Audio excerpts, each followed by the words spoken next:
Welcome श्रुति।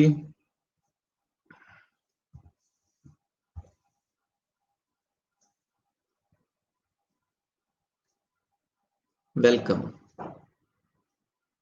नमस्ते। चलिए थोड़ा सा वेट कर लेते हैं, कुछ और लोग भी क्लास को ज्वाइन कर लें, उसके बाद स्टार्ट करेंगे हम लोग। तब तक अगर आपका कोई डाउट हो, कोई क्वेश्चन आप पूछना चाह रहे हो तो पूछ लीजिए। Welcome Hemendra, Divya, welcome. सभी लोगों का स्वागत है क्लास में। Good morning to all of you. Good morning Divya, good morning Hemendra.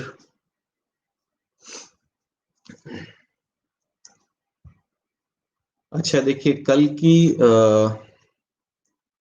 Special class से मैंने स्टार्ट किया था महाद्वीपीय विस्थापन सिद्धांत। Welcome Pallavi, welcome. महाद्वीपीय विस्थापन सिद्धांत पर चर्चा जो है वो कल की क्लास से आरंभ हुई थी। कॉन्टिनेंटल ड्रिफ्ट थ्योरी, आप सब लोग जानते हो अल्फ्रेड वेगनर ने ये सिद्धांत दिया। सर, ट्रेड विंड्स के एरिया में ओशनिक करंट्स का डेजर्ट फॉर्मेशन पर कोई इफेक्ट क्यों नहीं होता है?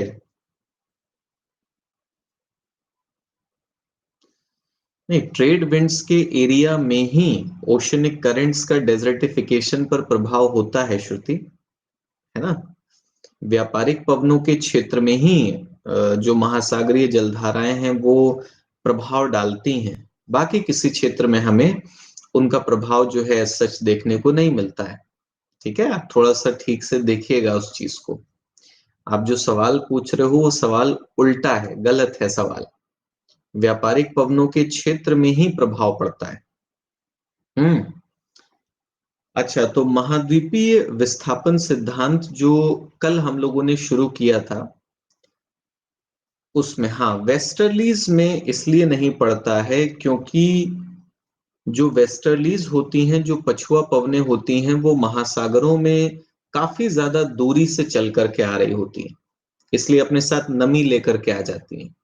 तो तट के पास का जो ठंडा पानी होता भी है, अगर वहां से उनको मॉइस्चर, वहां से उनको नमी नहीं भी मिलती है, तब भी वो जो दूर के क्षेत्रों से मॉइस्चर लेकर के आ रही हैं, नमी लेकर के आ रही हैं, उससे ये बारिश क्या कर देंगी, उपलब्ध कराएंगी, और मरुस्थल जो है, डेजर्ट्स जो हैं वो नहीं बनेंगे। ये वहां पर लॉजिक काम करता है।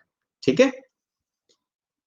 अच्छा, तो महाद्वीपीय विस्थापन सिद्धांत कल हम लोगों ने शुरू किया था और इसका हमने एक परिचय देखा था कि महाद्वीपीय विस्थापन सिद्धांत है क्या, इंट्रोडक्शन। परिचय के बाद हमने इस सिद्धांत का आधार देखा था, इसका जो बेस है। ठीक है। और फिर मैं आप लोगों को बता रहा था कि पेंजिया के समर्थन में क्या क्या साक्ष्य, क्या क्या एविडेंसेस जो हैं वो वेगनर ने प्रस्तुत किए हैं अपने सिद्धांत में। इट्स ओके, इट्स ओके, कोई बात नहीं, हो जाता है कभी कभी। तो चलिए इसी चीज को हम लोग आगे बढ़ाएंगे। तो हमारा ये जो इंट्रोडक्शन था, ये इंट्रोडक्शन हो गया, सिद्धांत का आधार मैंने आपको बता दिया था। और सिद्धांत के आधार के बाद हम लोग पढ़ रहे थे कि पेंजिया के समर्थन में साक्ष्य कौन कौन से हैं। तो अटलांटिक महासागर के दोनों तटों के बीच संरचनात्मक समानता है, इसको हमने क्या बोला था, जिग्सॉ फिट। ठीक है, तो इसके बारे में कल हमारी बात हो गई थी।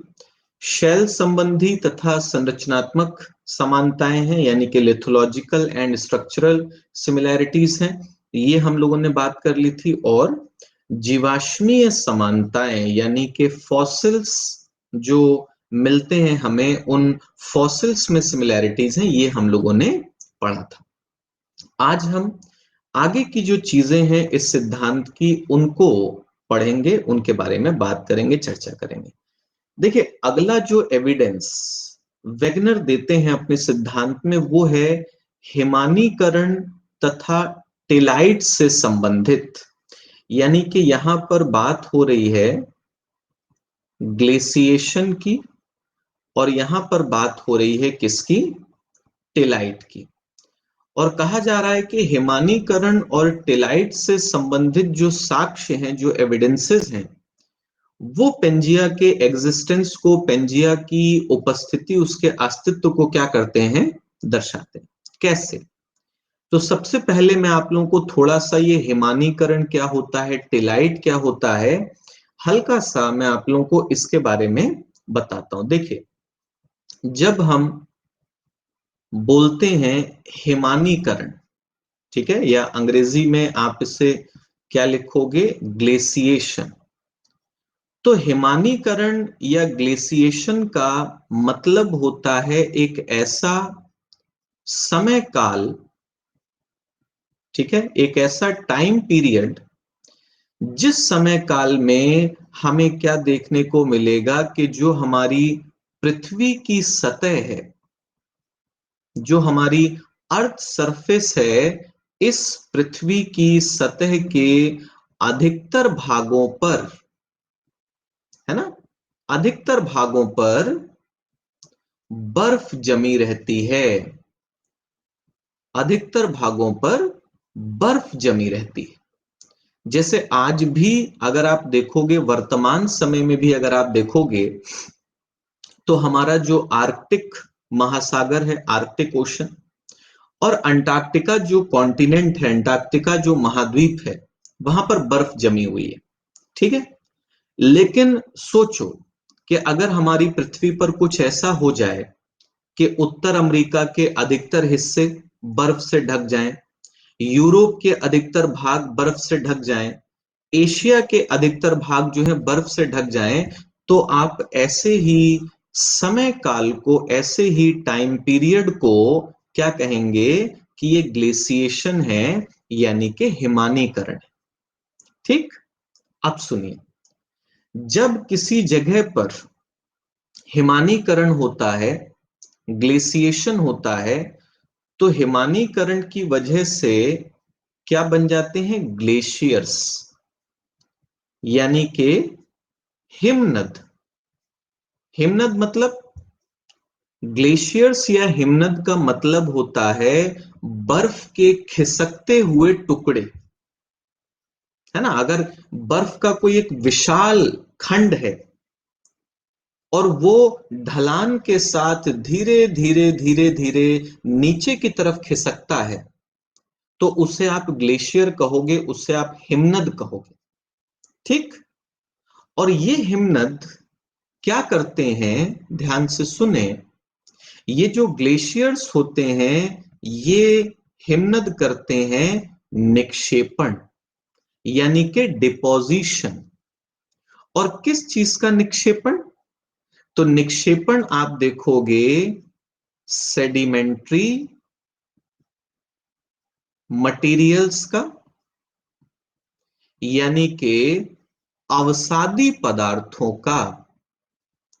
सीधी और सरल भाषा में आप ये बोल सकते हो कि जब ये बर्फ के टुकड़े ढलान के साथ नीचे की तरफ खिसकते हैं, तो अपने साथ ये रेत है, मिट्टी है, चट्टाने हैं, उनको तोड़ करके नीचे की तरफ लेकर के आते हैं। और उसी रेत, उन्हीं चट्टानों, उन्हीं पत्थरों को ये लाकर के एक जगह पर इकट्ठा कर देते हैं। और ये अवसादी पदार्थ जो किसी जगह पर निक्षेपित होते हैं या जमा होते हैं, इन्हीं अवसादी पदार्थों को क्या कहा जाता है? टेलाइट कहते हैं। समझ गए? तो इसका मतलब यह हुआ कि अगर आप किसी क्षेत्र की चट्टानों का अध्ययन कर रहे हैं, अगर आप किसी रीजन की रॉक्स को स्टडी कर रहे हैं और वहां पर आपको टेलाइट निक्षेप प्राप्त हो जाते हैं, तो टेलाइट निक्षेप प्राप्त होने का मतलब है कि उस क्षेत्र में कभी ना कभी क्या रहा होगा? हिमानीकरण रहा। अब वेगनर अपने सिद्धांत में क्या बोल रहे हैं?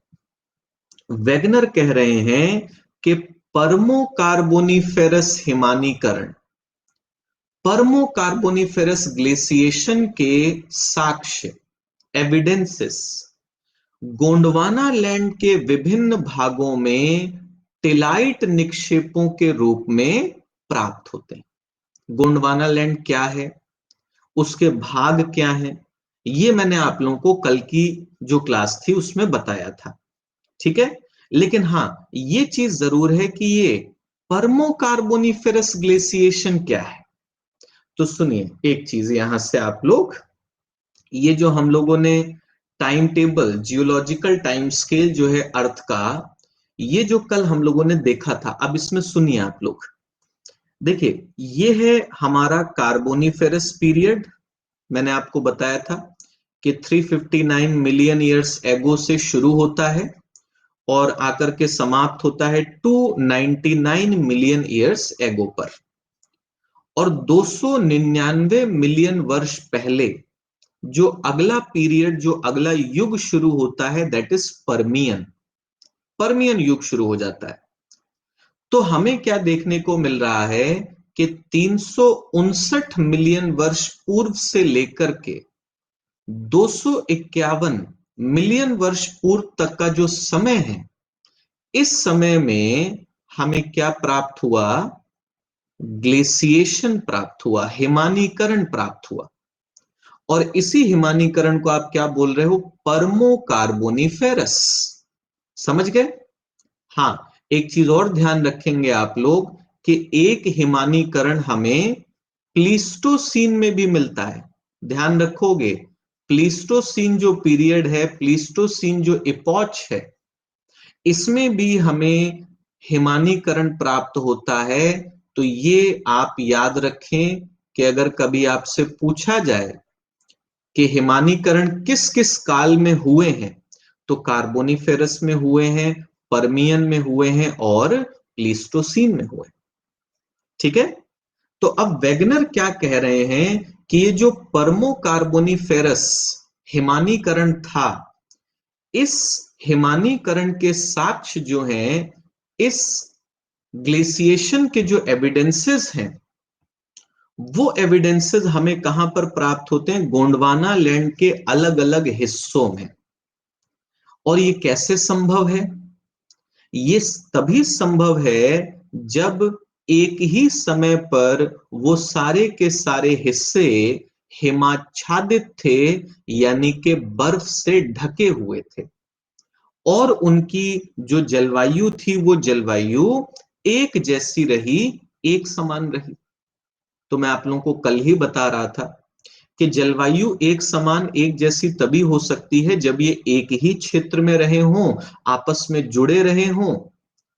और जब जलवायु एक जैसी रहेगी तभी सभी भागों पर एक साथ हिमानीकरण होगा, और एक साथ हिमानीकरण होगा तभी वहां पर हमें हिमानीकरण के साक्ष्य प्राप्त हो सकते हैं। तो ये हमने देखा कि परमो कार्बोनिफेरस हिमानीकरण से संबंधित साक्ष्य हैं। नेक्स्ट है प्रवालों से संबंधित साक्ष्य, यानी कि यहां पर बात हो रही है किसकी? कोरल्स की, प्रवालों की। अब सुनिए एक चीज, इससे पहले कि मैं आप लोगों को इस बिंदु पर लेकर के आऊं, एक पॉइंट समझिए कि जब हम बात करते हैं कोरल्स की या प्रवाल की, तो आप ध्यान ये रखोगे कि कोरल या प्रवाल जो होता है वो एक जीव होता है, एक समुद्री जीव है, एक मरीन ऑर्गेनिज्म है। और ये जो समुद्री जीव है, ये समुद्री जीव किसका निर्माण करता है? ये समुद्री जीव निर्माण करता है प्रवाल भित्ति का। Good morning रबाब। प्रवाल भित्ति का, जिसको हम कहते हैं कोरल रीफ, प्रवाल भित्ति। लेकिन ध्यान देने वाली बात यह है कि पृथ्वी की सतह पर जितने भी प्रवाल प्राप्त होते हैं वो सारे के सारे प्रवाल भित्तियों का निर्माण नहीं करते, कोरल रीफ्स का फॉर्मेशन नहीं करते। अगर आप देखोगे तो प्रवालों को हम दो श्रेणियों में बांट सकते हैं। एक जिनको कहा जाता है मुलायम प्रवाल, सॉफ्ट कोरल्स, और दूसरे जिनको आप कहते हो कठोर प्रवाल यानी के हार्ड कोरल्स। वेलकम फैज। अब देखिए, मुलायम प्रवाल वो होते हैं जिनके बारे में आप लिखेंगे कि भित्ति का निर्माण नहीं करते, यानी कि ये ऐसे कोरल जीव होंगे, ऐसे प्रवाल जीव होंगे जो प्रवाल भित्ति का निर्माण नहीं करते। और जब आप कठोर प्रवाल की बात करते हो तो इसका मतलब होता है हम उन प्रवालों के बारे में बात कर रहे हैं जो भित्ति का निर्माण करते हैं, जो कोरल रीफ बनाते हैं, जो प्रवाल भित्ति बनाते हैं। इंटरेस्टिंग पॉइंट ये होता है, रोचक बात ये है कि ये जो मुलायम प्रवाल हैं, ये मुलायम प्रवाल आप याद रखोगे ठंडे जल में प्राप्त हो सकते हैं। यानी कि अगर इन प्रवालों की बात आएगी तो ये प्रवाल ठंडे जल में जीवित रह सकते हैं। लेकिन जब बात आती है कठोर प्रवालों की, हार्ड कोरल्स की, तो इनमें आप याद रखोगे कि केवल गर्म जल में प्राप्त होते हैं। मतलब ऐसे जो प्रवाल जीव होते हैं वो केवल और केवल गर्म जल में प्राप्त होते हैं, यानी कि ये ठंडे जल में जीवित नहीं रह सकते। अब इसका मतलब ये हो गया, जो भी बात मैंने आपको यहां पर बताई उसका मतलब ये हुआ कि अगर कठोर प्रवाल जो कि प्रवाल भित्तियों का निर्माण करते हैं, अगर हार्ड कोरल्स जो कोरल रीफ्स बनाते हैं, आपको मालूम है कि वो केवल गर्म जल में प्राप्त होते हैं या हो सकते हैं, तो इसका मतलब क्या हो जाएगा कि प्रवाल भित्तियां हमें कहां पर मिलनी चाहिए? गर्म जल के क्षेत्रों में प्राप्त होनी चाहिए, सीधी सी बात है। ठीक है, ठंडे जल के क्षेत्रों में प्रवाल भित्तियां हमें नहीं प्राप्त होनी चाहिए। अब वेगनर क्या बताते हैं, सुनिए। वेगनर कहते हैं कि जैसे मैंने बताया प्रवाल भित्तियों के लिए गर्म जल की आवश्यकता होती है, इसीलिए हम देखते हैं कि अधिकतर प्रवाल भित्तियां महासागरों के गर्म भागों में प्राप्त होती हैं। लॉजिकल है, क्योंकि कोरल रीफ्स को बनने के लिए वार्म वाटर चाहिए और इसीलिए वो वार्म ओशंस में ही हमें देखने को मिलती हैं। वेगनर कहते हैं तो फिर ये कैसे संभव है कि कुछ प्रवाल भित्तियां हमें ठंडे जल में भी मिलती हैं? जो ठंडे जल के इलाके हैं, कोल्ड वाटर के रीजन्स हैं, वहां पर भी ये हमें प्राप्त होती हैं। कैसे? तो कहते हैं असल में हुआ ये होगा कि उन प्रवाल भित्तियों का निर्माण गर्म क्षेत्रों में हुआ होगा, यानी कि उनका जो फॉर्मेशन है वो फॉर्मेशन हुआ होगा वार्म वाटर के रीजन में, और जब वो बन गई होंगी तब डिस्प्लेसमेंट हुआ होगा, ड्रिफ्ट हुई होगी, विस्थापन हुआ होगा, और विस्थापित होकर के वो प्रवाल भित्तियां कहां चली गई होंगी? ठंडे क्षेत्रों की तरफ। तो इस तरीके से कोरल्स का सहारा लेकर के, प्रवालों का सहारा लेकर के जो वेगनर हैं वो किस चीज को सत्यापित करने का प्रयास करते हैं? वो अप्रूव करने की कोशिश करते हैं कॉन्टिनेंटल ड्रिफ्ट को, महाद्वीपीय विस्थापन। ये हुआ कोरल से रिलेटेड जो एविडेंस है वो हमने देखा। नेक्स्ट, अगला हम देखें तो हम बोल रहे प्लेसर निक्षेपों से संबंधित साक्ष्य। अब देखिए, प्लेसर डिपॉजिट्स की यहां पर बात हो रही है, प्लेसर निक्षेपों की बात हो रही है। अब ये है क्या, कॉन्टेक्स्ट क्या है यहां पर? देखो, कॉन्टेक्स्ट ये है, अगर आप मैप से समझना चाहें इसे, यहां पर आप देखोगे तो अफ्रीका में हमें एक देश मिलता है जिसका नाम है घाना। ठीक, घाना में अगर आप देखेंगे तो वहां पर वोल्टा रिवर बहती है, वोल्टा नदी प्रवाहित होती है घाना के अंदर, और व्हाइट वोल्टा है, ब्लैक वोल्टा है, दो नदियां हैं, दोनों नदियां आकर के वोल्टा लेक में मिलती हैं, और तब जाकर के किसका फॉर्मेशन होता है, किसका निर्माण होता है, वोल्टा रिवर का।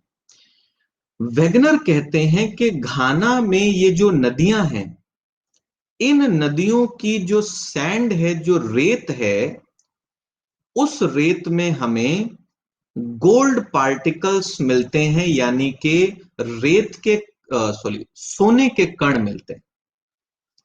समझे आप? लेकिन कहते हैं कि देखो, सोने के कण किसी नदी की रेत में मिल रहे हैं तो ये कोई बहुत अचंभे वाली बात नहीं है। दुनिया की बहुत सारी नदियां हैं, जैसे भारत में अगर आप देखोगे, सुवर्ण रेखा नदी का नाम आप लोगों ने सुना होगा। सुवर्ण रेखा नदी की रेत में भी हमें इसी प्रकार के सोने के कण मिलते हैं, गोल्ड पार्टिकल्स मिलते हैं, कहते हैं। लेकिन अचंभे वाली बात यह है कि घाना में कोई भी चट्टान ऐसी नहीं है जिस चट्टान के अंदर हमें क्या प्राप्त होते हो, गोल्ड डिपॉजिट्स मिलते हो, स्वर्ण निक्षेप मिलते हैं। थोड़ा सा कॉमन सेंस लगाइए आप लोग, अगर नदी की रेत में सोने के कण मिल रहे हैं, गोल्ड पार्टिकल्स मिल रहे हैं, तो वो गोल्ड पार्टिकल्स आए कहां से, स्रोत क्या है उनका, सोर्स क्या है, ये तो सोचने वाली बात है। तो वेगनर कहते हैं कि अगर घाना में कोई भी ऐसा रॉक सिस्टम, यानी कि शैल तंत्र, मतलब चट्टाने नहीं है जिनमें गोल्ड डिपॉजिट्स मिलते हो, स्वर्ण निक्षेप प्राप्त होते हो, परंतु घाना की नदियों में गोल्ड पार्टिकल्स हमें मिल रहे हैं, तो कहते हैं ये कैसे पॉसिबल है, ये संभव कैसे है, इसका क्या एक्सप्लेनेशन हो सकता है? तो कहते हैं ऐसी चट्टानें जिनके अंदर स्वर्ण निक्षेप मिलते हो, वो घाना में तो नहीं है, लेकिन ब्राजील का ये जो हिस्सा है, ईस्टर्न पार्ट, कहते हैं ब्राजील के इस पूर्वी भाग में ऐसी चट्टानें प्राप्त होती जिनके अंदर गोल्ड डिपॉजिट्स हैं, स्वर्ण निक्षेप हैं। तो कहते हैं इससे पता चलता है कि एक समय पर अफ्रीका और दक्षिण अमेरिका आपस में जुड़े हुए थे। अब जरा थोड़ा सा इमेजिन करो कि अगर हम दक्षिण अमेरिका को पूर्व की तरफ खिसका के ले आए, तो ये चट्टानें और ये नदियां एक ही क्षेत्र में आ जाएंगी ना, और अगर ये एक ही क्षेत्र में आ जाएंगी तो इसका एक्सप्लेनेशन हमें मिल सकता है। ठीक है, तो यही चीज वेगनर जो है वो एक एविडेंस के रूप में प्रेजेंट करते हैं। कहते हैं घाना की नदियों में, नदियों की रेत में सोने के प्लेसर निक्षेप प्राप्त होते हैं, परंतु वहां स्वर्ण निक्षेप वाली चट्टानों का अभाव है, गोल्ड डिपॉजिट्स वाली रॉक्स अवेलेबल नहीं है। दूसरी ओर ब्राजील के पूर्वी भाग में इस प्रकार की चट्टानें उपस्थित हैं। ब्राजील के ईस्टर्न पार्ट में इस तरीके की चट्टानें मिलती हैं। यह दर्शाता है कि दक्षिण अमेरिका तथा अफ्रीका आपस में जुड़े हुए थे। ठीक है, तो एक और एविडेंस आपको यहां से देखने को मिल जा रहा है। आगे आप बढ़िए यहां से, और क्या एविडेंस है वेगनर के पास? तो अगर हम और एविडेंसेस की बात करें तो नेक्स्ट एविडेंस आता है लेमिंग्स। लेमिंग्स जीवों से संबंधित साक्ष्य। देखिए, लेमिंग्स हमें कहां पर प्राप्त होते हैं? स्कैंडिनेवियाई देशों में। स्कैंडिनेवियाई देश कौन कौन से हैं? आप देखोगे नॉर्वे, ठीक है, नॉर्वे के अलावा स्वीडन, स्वीडन के अलावा फिनलैंड। ये जो 3 देश हैं, इन तीनों देशों को किस नाम से जानते हैं हम? स्कैंडिनेवियाई देशों के नाम से जानते हैं। इन देशों का जो उत्तरी भाग है, जो नॉर्दर्न पार्ट है, उस उत्तरी भाग में हमें छोटे छोटे आकार के रोडेंट्स मिलते हैं, मूषक, है ना, मूषक, चूहे जैसे जीव। और उन्हीं जीवों को क्या कह रहे हैं? लेमिंग्स हैं। अब बड़ी इंटरेस्टिंग चीज हमें देखने को मिलती है, अगर आप इस मैप को देखें तो हमें ज्यादा अच्छे से बात समझ में आएगी। देखिए होता क्या है, मैं बात कर रहा हूं इस क्षेत्र की, ये जो क्षेत्र है, ठीक है, इस क्षेत्र को हम बोल रहे हैं कि स्कैंडिनेवियाई देशों का उत्तरी भाग है। अब यहां पर ये छोटे छोटे जीव जो हैं, ये हमें प्राप्त होते हैं। वेगनर कह रहे हैं कि इनके अंदर एक टेंडेंसी है, इनके अंदर एक प्रवृत्ति है। और क्या है वो प्रवृत्ति? कि जब इस क्षेत्र में, इस इलाके में इनकी जनसंख्या ज्यादा बढ़ जाती है, तो ये प्रवास करने लगते हैं, माइग्रेट करना शुरू करते हैं। किधर? पश्चिम की तरफ। और जब ये पश्चिम की तरफ जाते हैं तो आगे है नॉर्वेजियन सी, नॉर्वे सागर। तो ये आगे की तरफ जब भागते हैं, पश्चिम की तरफ जब भागते हैं, तो ये नॉर्वे सागर में जाकर के डूब जाते हैं, नॉर्वे सागर में जाकर के डूब जाते हैं। अब वेगनर कहते हैं कि इस बात का एक्सप्लेनेशन क्या हो सकता है? क्या इन जीवों के अंदर एक सुइसाइडल टेंडेंसी है, कि आत्महत्या करने का प्रयास करते हैं, कि जनसंख्या ज्यादा बढ़ गई तो कुछ लोग अगर आत्महत्या कर लेंगे तो बाकियों को संसाधन मिल जाएंगे? वेगनर कहते हैं एक्चुअली ऐसा है नहीं। वो कहते हैं हुआ क्या है, हुआ ये है कि ये जो ग्रीनलैंड है, आज आप देख रहे हो ग्रीनलैंड नॉर्वे के तट से काफी ज्यादा दूर है। कहते हैं एक समय पर ये ग्रीनलैंड जो है वो इस तरीके से नॉर्वे के तट से जुड़ा हुआ था। ये जो लैंडमास है, ये इस तरीके से नॉर्वे के तट से जुड़ा हुआ था। और कहते हैं तब क्या होता था कि इस क्षेत्र में जब इन लेमिंग्स की जनसंख्या बढ़ती थी, तो ये यहां से भाग करके, प्रवास करके कहां चले जाते थे? ग्रीनलैंड चले जाते थे। यानी कि एक बड़े इलाके में, एक बड़े क्षेत्र में फैल जाते थे, जिससे कि सभी के लिए संसाधन प्राप्त हो सके। वेगनर कहते हैं कि अब क्या हुआ, महाद्वीपीय विस्थापन की वजह से, कॉन्टिनेंटल ड्रिफ्ट की वजह से जो ग्रीनलैंड है वो यहां से हट गया, समाप्त हो गया। ग्रीनलैंड खिसक करके अब यहां पर आ गया है, इस जगह पर आ गया है। लेकिन ये लेमिंग्स जो हैं, ये आज भी अपनी परंपरा का पालन करते हुए किधर भागते हैं? पश्चिम की तरफ। और ये जाते हैं ग्रीनलैंड की तलाश में, और आज वहां पर क्या है? नॉर्वे सागर है, तो ये उसमें डूब जाते हैं और डूब करके मारे जाते हैं। तो अब यहां से वेगनर एक मतलब एक एविडेंस निकाल करके लाते हैं कि ग्रीनलैंड जो है वो किस दिशा में डिस्प्लेस हुआ है? पश्चिम की ओर। और ये चीजें जो साइंटिफिक डेटा है, हमारा मॉडर्न जो साइंटिफिक डेटा है, वो भी इस बात को अप्रूव करता है, सत्यापित करता है कि सच में ग्रीनलैंड पश्चिम की ओर क्या हो रहा है? खिसक रहा है।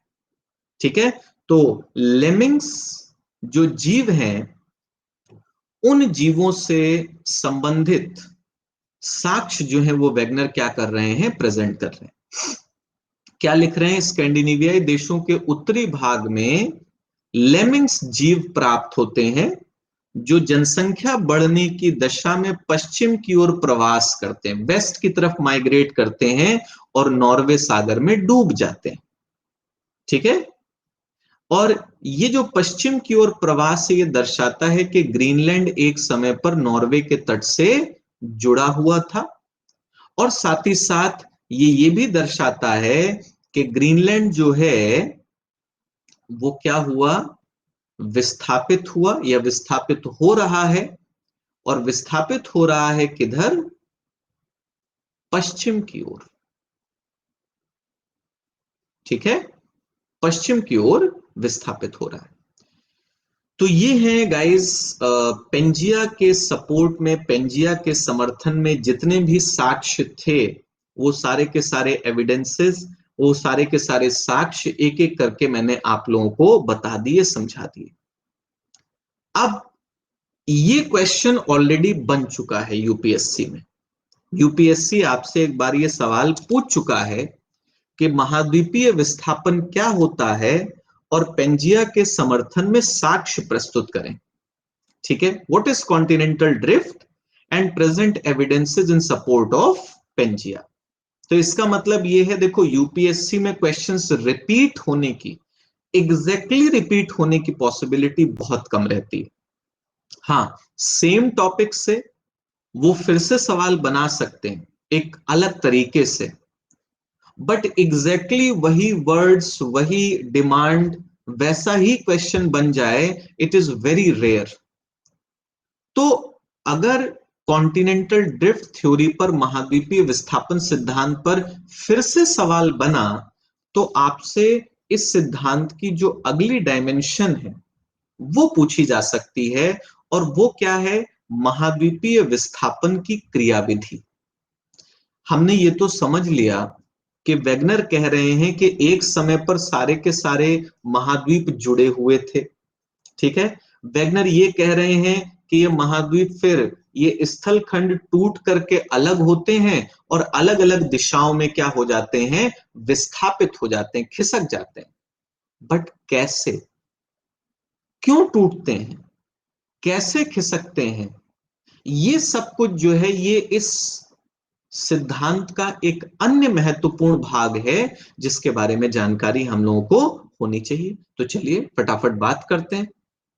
देखो, वेगनर ने एक चीज बोली अपने सिद्धांत में, अपनी थ्योरी में। वेगनर कहते हैं कि पेंजिया का जो विखंडन हुआ ना, पेंजिया जो टूटा, और पेंजिया के टूटने से जो खंड बने, स्थल खंड ऑब्वियसली, उनका विस्थापन हुआ, ड्रिफ्ट हुई। तो कहते हैं कि पेंजिया का विखंडन और उससे बने खंडों का विस्थापन, कहते हैं दो प्रकार के संचलन का परिणाम था। यानी कि पेंजिया के अंदर दो प्रकार के संचलन, दो प्रकार के मूवमेंट्स डेवलप हुए, और उनके परिणाम स्वरूप पेंजिया क्या हो जाता है, डिसरप्ट हो जाता है, पेंजिया का विखंडन हो जाता है। कौन कौन से हैं वो दो संचलन, एक कहते हैं विषुवत रेखीय संचलन, इक्वेटर की तरफ। ठीक, अब एक बात सुनो, वेगनर का अपने सिद्धांत में यह कहना है कि कार्बोनिफेरस पीरियड, कार्बोनिफेरस युग जिसके बारे में बात हो रही है, वेगनर कहते हैं कि उस युग में जो स्थल खंड थे,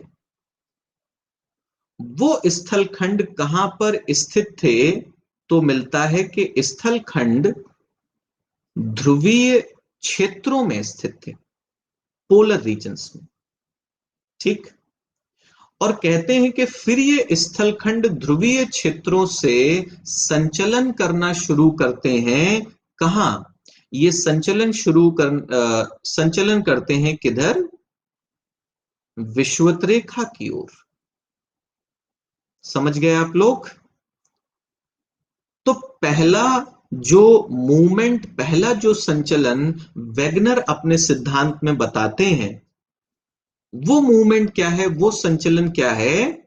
ध्रुवीय क्षेत्रों से महाद्वीपों का, स्थलखंडों का खिसकना, किधर? इक्वेटर की तरफ, विषुवत रेखा की तरफ। वेलकम शेखर। अब ये जो संचलन है, इसे वेगनर ने क्या नाम दिया? ध्रुवों से उड़ान। तो आपसे अगर कभी एक प्रश्न पूछ लिया जाए, मान लीजिए प्रीलिम्स में आपसे पूछ लिया गया कि वेगनर के महाद्वीपीय विस्थापन सिद्धांत में ध्रुवों से उड़ान का क्या अर्थ है? Good morning Shekhar. ध्रुवों से उड़ान का क्या अर्थ है? फ्लाइट फ्रॉम द पोल। ठीक है, तो आप क्या बोलोगे? ध्रुवों से उड़ान का अर्थ है स्थलखंडों का, महाद्वीपों का पोलर रीजन से, ध्रुवीय क्षेत्रों से खिसक करके आना। कहां या किधर? विषुवत रेखा की तरफ, इक्वेटर की तरफ। बट सबसे बड़ा सवाल तो यहां पर यह है कि ये महाद्वीप खिसकेंगे क्यों? भाई, आप महाद्वीपों के खिसकाने की बात कर रहे हो, और कोई भी चीज पृथ्वी की सतह पर अगर एक जगह से दूसरी जगह खिसकती है तो उसका कुछ ना कुछ कारण होता है, कुछ ना कुछ रीजन होता है। तो इसका क्या कारण? इतना बड़ा महाद्वीप, उत्तर अमेरिका को खिसका दे रहे हो आप, प्रायद्वीपीय भारत को आप खिसका दे रहे हो कि वो खिसक रहा है, ऑस्ट्रेलिया खिसक रहा है। क्यों? ये बल कहां से आया? कौन सा बल था जिसने महाद्वीपों को खिसका डाला? तो वेगनर क्या कह रहे हैं, सुनिए। वेगनर कहते हैं कि विषुवत रेखा की ओर जो संचलन है, उसके लिए उत्तरदायी बल इन्होंने बताए पृथ्वी का गुरुत्वाकर्षण बल और स्थल खंडों पर लगने वाला उत्प्लावन बल, यानी कि फोर्स ऑफ बॉयंसी, उत्प्लावन बल। अब आप सोच रहे होंगे ये है क्या? गुरुत्वाकर्षण बल, उत्प्लावन बल, और कैसे इन बलों से कॉन्टिनेंट्स जो है या लैंड मासेस जो है वो खिसकेंगे, मूव करेंगे? तो सुनिए यहां पर एक चीज देखो।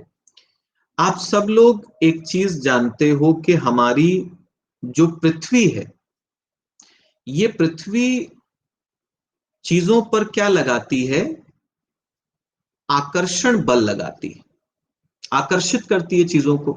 कोई भी चीज जो इसकी सतह पर स्थित है, उसे ये अपने केंद्र की तरफ क्या करेगी? आकर्षित करेगी। वेलकम ब्रजेंद्र। और इसी आकर्षण बल को हम क्या बोल रहे हैं? गुरुत्वाकर्षण बल। ठीक है, तो पहली चीज तो ये हो गई। नमस्ते नमस्ते। दूसरी चीज ये है कि अगर हम अपनी पृथ्वी की आंतरिक संरचना की बात करें, ठीक है, अर्थ के इंटरनल स्ट्रक्चर की बात करोगे, आंतरिक संरचना की बात करोगे, तो हमारी पृथ्वी की जो आंतरिक संरचना है, उसमें हमें एक चीज देखने को मिलती है कि जो भूपर्पटी है, क्रस्ट, इस भूपर्पटी के नीचे अगर हम थोड़ा जाएं तो हमें एक परत मिलती है जिसको हम कहते हैं दुर्बलता मंडल, यानी कि एस्थेनोस्फेयर।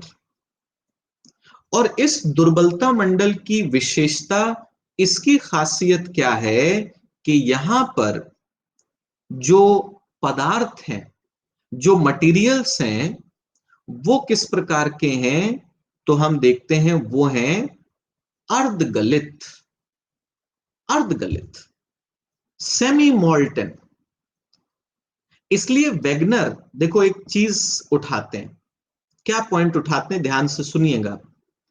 वेगनर जो है, जब हम अर्थ का इंटीरियर पढ़ते हैं ना, पृथ्वी की आंतरिक संरचना को पढ़ते हैं, तो आंतरिक संरचना में नाम आता है एडवर्ड स्वेस का। और एडवर्ड स्वेस कहते हैं कि हमारी पृथ्वी की जो आंतरिक संरचना है उसमें 3 परतें हैं। पहली जिसको ये बोलते हैं सियाल, दूसरी जिसको ये कहते हैं सीमा, और तीसरी जिसको इन्होंने नाम दिया निफे। और वहीं पर ये हमें बताते हैं कि जो महाद्वीप हैं वो किसके बने हैं? सियाल के बने हैं। और साथ ही साथ कहते हैं कि ये महाद्वीप सीमा के ऊपर तैर रहे हैं। महाद्वीप सीमा के ऊपर तैर रहे हैं, क्योंकि सीमा का मतलब है दुर्बलता मंडल, और सीमा ठोस अवस्था में नहीं है बल्कि अर्धगलित अवस्था में। तो अब आप सोचो, अगर हम मान लें कि हमारे जो स्थल खंड हैं, हमारे जो महाद्वीप हैं, वो तैर रहे हैं, तो तैरने वाली चीजों पर क्या लगता है? तैरने वाली चीजों पर आप देखोगे उत्प्लावन बल लगता है, बॉयंसी का फोर्स लगता है। तो इसका मतलब यह हुआ, वेगनर ये कहना चाह रहे हैं कि हमारी पृथ्वी की सतह पर जो स्थलखंड हैं, उन स्थल खंडों पर 2 प्रकार के बल लग रहे हैं। एक गुरुत्वाकर्षण बल जो पृथ्वी के केंद्र की तरफ लग रहा है, और दूसरा उन पर लग रहा है उत्प्लावन बल। और ऑब्वियस सी चीजें देखो, याद रखोगे, उत्प्लावन बल हमेशा ऊपर की तरफ काम करता है। तो अगर हम कुछ इस तरीके से देखें, आप यहां पर इस चीज को इस तरीके से समझिए कि अगर ये हमारी पृथ्वी है, ठीक है, और हमने यहां पर मान लिया कि अगर ये हमारी पृथ्वी है, तो हम थोड़ा सा अपनी पृथ्वी को देखें कि ये है पृथ्वी का इक्वेटर, विषुवत रेखा, और इसको हम मान लें कि ये है हमारी पृथ्वी का अक्ष, ठीक है। अब आप इमेजिन करिए कि यहां पर, इस जगह पर एक स्थलखंड है। हमने यहां पर मान लिया कि ये एक स्थलखंड है, ठीक है, एक लैंडमास है। तो यहां पर हम बोल क्या रहे हैं कि ये हमारी पृथ्वी का सेंटर हुआ, केंद्र हुआ। तो इस स्थलखंड पर एक बल लगेगा, और वो बल किधर होगा? पृथ्वी के केंद्र की तरफ। एक बल पृथ्वी के केंद्र की तरफ लगेगा, इसको हम बोल रहे हैं गुरुत्वाकर्षण बल है। और दूसरा बल लगेगा ऊपर की तरफ, ठीक, ये कौन सा बल होगा? उत्प्लावन बल। तो इसको, ये जो बल पृथ्वी के केंद्र की तरफ लग रहा है, ये गुरुत्वाकर्षण बल हुआ, और ये जो बल ऊपर की तरफ लग रहा है, इसको हम लिख लेंगे उत्प्लावन बल, और इसको आप लिख लोगे कि ये कौन सा बल है? गुरुत्वाकर्षण बल, ग्रेविटेशनल फोर्स। अब यहां पर आप एक चीज देख रहे हो कि ये जो बल हैं, ये एकदम एक दूसरे के ऑपोजिट नहीं है। मतलब ऐसा नहीं है कि एकदम 180 डिग्री पर काम कर रहे हैं, नहीं। क्योंकि हमारी पृथ्वी की सतह जो है वो वक्राकार है। इसीलिए वेगनर कहते हैं कि ये दोनों बल जो हैं, ये इस तरीके से काम करते हैं, इस प्रकार काम करते हैं कि इनका जो परिणामी बल होता है, जो रिजल्टेंट फोर्स होता है, ये रिजल्टेंट फोर्स किधर काम करता है? ये काम करता है इक्वेटर की तरफ। इसको आप क्या लिखोगे? ये है आपका परिणामी बल, रिजल्टेंट फोर्स। समझ गए? तो इस तरीके से वेगनर समझाने का प्रयास कर रहे हैं कि देखो, महाद्वीप खिसक रहे हैं विषुवत रेखा की तरफ। किसकी वजह से? उत्प्लावन बल की वजह से। किसकी वजह से? गुरुत्वाकर्षण बल की वजह से। और कह रहे हैं क्योंकि हमारी पृथ्वी की सतह वक्राकार है, कर्व्ड है, इसीलिए ये दोनों बल एक दूसरे के ऑपोजिट काम नहीं करते, एक दूसरे के विपरीत काम नहीं करते, और इनका जो परिणामी बल होता है, जो रिजल्टेंट फोर्स होता है, उसकी दिशा होती है किधर? 0 डिग्री, यानी के विषुवत रेखा की तरफ। तो इस तरीके से ये समझा रहे हैं कि पेंजिया क्यों टूटा। कह रहे हैं पेंजिया इसलिए टूटा क्योंकि पेंजिया के अंदर विषुवत रेखा की तरफ, इक्वेटर की तरफ संचलन क्या हो गया था? आरंभ हो गया था। तो एक तो इन्होंने ये संचलन समझाया। दूसरा संचलन ये क्या समझाते हैं? तो second type of movement is पश्चिम की ओर संचलन, वेस्ट की ओर, पश्चिम की ओर। अब देखो, पश्चिम की ओर में वही चीज है, मैंने आपको बताया कि महाद्वीप जो है वो सियाल के बने हैं और सीमा के ऊपर तैर रहे हैं, वो भी बिना किसी अवरोध के, without any sort of friction, without any sort of resistance, आराम से तैर रहे हैं। कोई अवरोध नहीं है, कोई घर्षण नहीं है, कोई फ्रिक्शन नहीं है। और फ्रिक्शन क्यों नहीं लगाया जा रहा है? उसका लॉजिक भी बड़ा आसान है, क्योंकि अगर घर्षण लगाओगे तो खिसकाने के लिए ज्यादा ताकत चाहिए होगी, और उतना मजबूती वाला बल फिर कहां से बताएंगे ये। इसीलिए इन्होंने क्या बता दिया कि महाद्वीप तैर रहे हैं और उनके ऊपर कोई घर्षण नहीं लग रहा है। ठीक है, आगे सुनिए।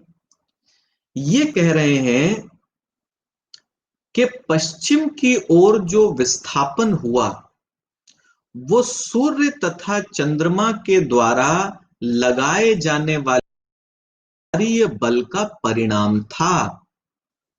सूर्य तथा चंद्रमा के द्वारा लगाए जाने वाले ज्वारीय बल का परिणाम था, टाइडल फोर्स। अब इस बात को हम कैसे समझें? देखो, इस बात को आप ऐसे समझिए, एक स्लाइड का इस्तेमाल करते हैं यहां पर हम लोग। जैसे अगर हम मान लें कि ये हमारी पृथ्वी है, ठीक है, यहां पर हम मान लेते हैं चंद्रमा है, और यहां पर आप मान लीजिए ये है सूर्य। ठीक, अब अगर इस तरीके से आप देखोगे कि भाई ये सन है, सूर्य है, ये हो गया मून यानी कि चंद्रमा, वेलकम सूरज, और ये हो गई हमारी पृथ्वी। तो हम सब लोग जानते हैं कि सूर्य और चंद्रमा पृथ्वी को अपनी तरफ खींचने का प्रयास करते हैं। आप सब लोग जानते होंगे इस चीज को, अगर आपने भूगोल पढ़ा है ना, तो आपको पता होगा कि सूर्य भी पृथ्वी को अपनी तरफ खींचता है और चंद्रमा भी पृथ्वी को अपनी तरफ क्या करता है? खींचता है। अब वैगनर क्या देखो बोल रहे हैं, वैगनर कह रहे हैं कि सूर्य और चंद्रमा का ये जो ज्वारीय बल है, टाइडल फोर्स, ठीक है, जिस बल से ये दोनों आकाशीय पिंड पृथ्वी को अपनी तरफ खींचते हैं, कहते हैं कि ये ज्वारीय बल पृथ्वी की सतह पर कैसे काम करता है? ये पृथ्वी की सतह पर काम करता है घर्षण बल के रूप में, फ्रिक्शन के रूप में। आप सुनो, मान लो कि यहां पर ये एक महाद्वीप है, ये एक स्थलखंड है, और हमारी जो पृथ्वी है वो इस तरीके से रोटेट कर रही है, घूर्णन कर रही है। तो वेगनर क्या कहते हैं कि जब भी यह महाद्वीप सूर्य और चंद्रमा के सामने आएगा तो सूर्य और चंद्रमा इसे अपनी तरफ क्या करेंगे? आकर्षित करेंगे, खींचेंगे। और खींचने का मतलब है कि इसे अपने सामने रोकने का प्रयास करेंगे, ठीक, लेकिन पृथ्वी तो घूम रही है।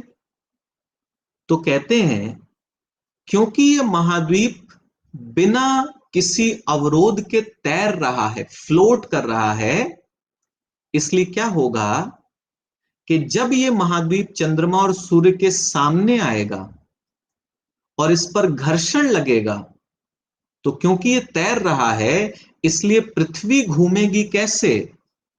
पृथ्वी घूमेगी वेस्ट टू ईस्ट, पश्चिम से पूर्व की तरफ। यह पश्चिम से पूर्व है, और अगर यह महाद्वीप अपनी जगह पर रुकेगा तो रुकने की वजह से यह महाद्वीप खिसक जाएगा किधर? ईस्ट टू वेस्ट, पूर्व से पश्चिम की तरफ।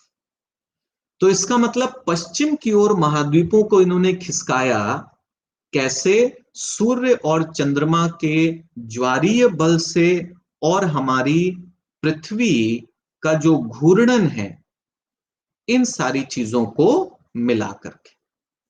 तो इस तरीके से ये महाद्वीपों के या स्थल खंडों के पश्चिम की ओर विस्थापन को क्या करते हैं? व्याख्यायित करते हैं, एक्सप्लेन करते हैं।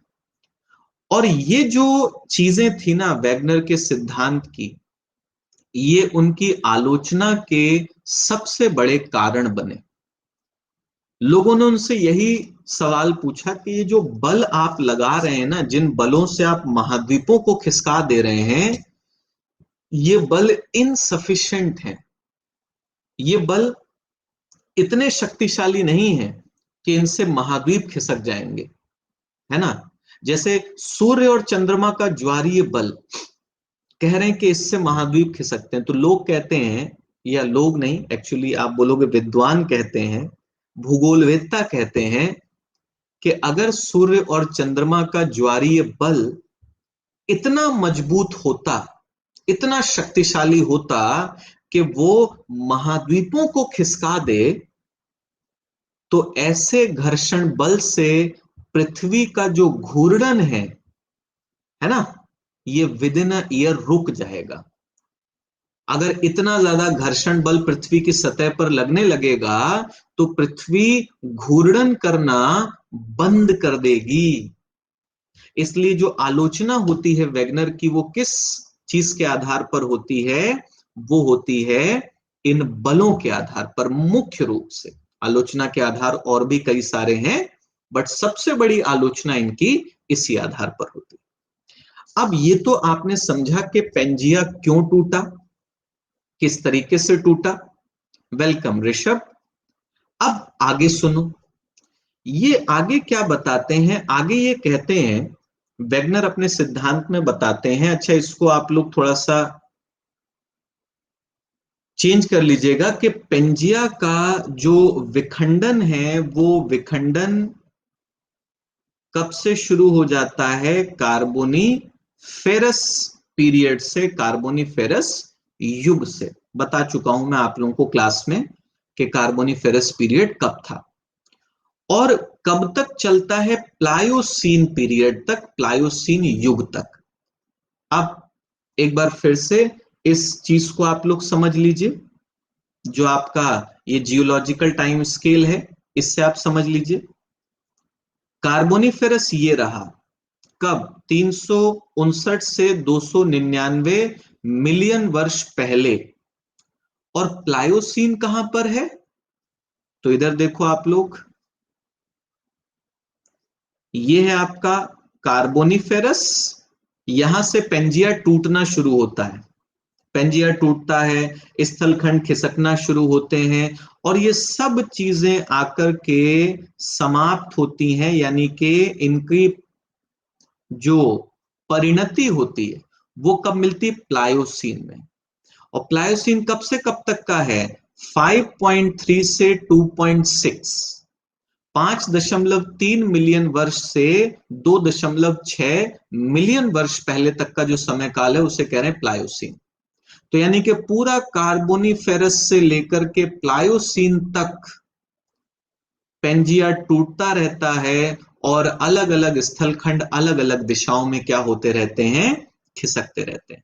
ऐसा नहीं है कि आज नहीं खिसक रहे हैं, आज भी खिसक रहे हैं। लेकिन अगर आपसे प्रीलिम्स में सवाल ये पूछा जाएगा ना कि ये आपके सामने मैप लगा है, सवाल पूछा जाएगा ये जो वितरण है, ये जो प्रतिरूप है महाद्वीपों और महासागरों का, ये कब बन के तैयार हुआ। यूपीएससी मान लीजिए आपसे क्वेश्चन पूछ लिया गया कि महाद्वीपों और महासागरीय द्रोणियों का जो वर्तमान वितरण प्रतिरूप है वो कब बन करके तैयार होता है, तो आप क्या याद रखोगे कि ये बन के तैयार होता है कब, प्लायोसीन युग में। ठीक है। और आज भी ये महाद्वीप क्या हो रहे हैं, खिसक रहे हैं। इसी को हम प्लेट विवर्तनिकी में पढ़ते हैं, प्लेट टेक्टोनिक्स में पढ़ते हैं। यानी कि भविष्य में ये जो वितरण प्रतिरूप है ये और बदलेगा और परिवर्तित होगा। समझ आई बात। तो क्या कहा वेगनर ने, वेगनर ने कहा अपने सिद्धांत में कि पेंजिया का जो विखंडन है और जो स्थलखंडों का विस्थापन है वो कार्बोनिफेरस युग में आरंभ हुआ और कब तक चला, प्लायोसीन तक। लेकिन कैसे कैसे टूटा पेंजिया। देखिए पेंजिया तो ये है, मैंने आप लोगों को एक इमेज के फॉर्म में दिखाया पेंजिया कि ये है पेंजिया। अभी आप देख रहे हो, अब सबके सब ये जुड़े हुए हैं, सब आपस में जुड़े हुए हैं। तो होता क्या है, होता यह है कि शुरू में जब पेंजिया टूटता है तो पेंजिया इस तरीके से टूटता है। एक उत्तरी भाग लॉरेशिया, लॉरेशिया या इसी को क्या लिखते हैं, अंगारा लैंड, लॉरेशिया या अंगारा लैंड। और एक दक्षिणी भाग, और इस दक्षिणी भाग को क्या कहते हैं, तो आप लोग जानते हो, इसको कहते हैं गोंडवाना लैंड। ठीक। तो शुरू में पेंजिया दो हिस्सों में टूटता है, एक अंगारा लैंड और एक गोंडवाना लैंड, और इनके बीच में बन जाता है एक सागर। एक तो था पैंथालासा जो कि महासागर था, लेकिन जब पेंजिया टूटता है दो टुकड़ों में तो उनके बीच में एक बहुत ही संकीर्ण सा सागर बन जाता है, और इस संकीर्ण से सागर को क्या नाम दिया गया है, टेथिस सागर। तो पेंजिया के शुरुआत में टूटने से अंगारा लैंड, गोंडवाना लैंड और टेथिस सागर का क्या हुआ, निर्माण हुआ। ठीक है। फिर आगे देखो, आगे क्या होता है कि कुछ समय पश्चात मतलब मैं आपको बोलूं, जैसे आप कार्बोनिफेरस में चल रहे हो ना, तो आप जरा यहां जियोलॉजिकल टाइम स्केल एक बार फिर से देख लो। आप कार्बोनिफेरस में हो, ये जुरैसिक, जुरैसिक और क्रिटेशियस, ये जो दोनों युग हैं, इन दोनों युगों में आकर के क्या होता है, जुरैसिक और क्रिटेशियस में क्या होता है वो भी सुनिए आप लोग। इनमें होता है कि उत्तर अमेरिका और दक्षिण अमेरिका, उत्तर अमेरिका अलग होता है अंगारा लैंड से और दक्षिण अमेरिका अलग होता है गोंडवाना लैंड से, और ये दोनों के दोनों खिसक जाते हैं। ये आप देख रहे हो, ये नॉर्थ अमेरिका है और ये साउथ अमेरिका है। उत्तर अमेरिका जुड़ा है अंगारा लैंड से और दक्षिण अमेरिका जुड़ा है किससे, गोंडवाना लैंड से। अब यहां पर आपने देखा कि यहां पर पेंजिया टूट रहा है, ये बन गया टेथिस सागर। आगे जब आप आ रहे हो तो आप क्या देख रहे हो, नॉर्थ अमेरिका और साउथ अमेरिका अलग होकर के किधर जा रहे हैं, पश्चिम की तरफ। और जब ये उत्तर अमेरिका यूरोप से अलग हुआ या अंगारा लैंड से अलग हुआ और दक्षिण अमेरिका अफ्रीका से अलग हुआ, तो इनके अलग होने से ही निर्माण हो जाता है किसका, अटलांटिक महासागर का।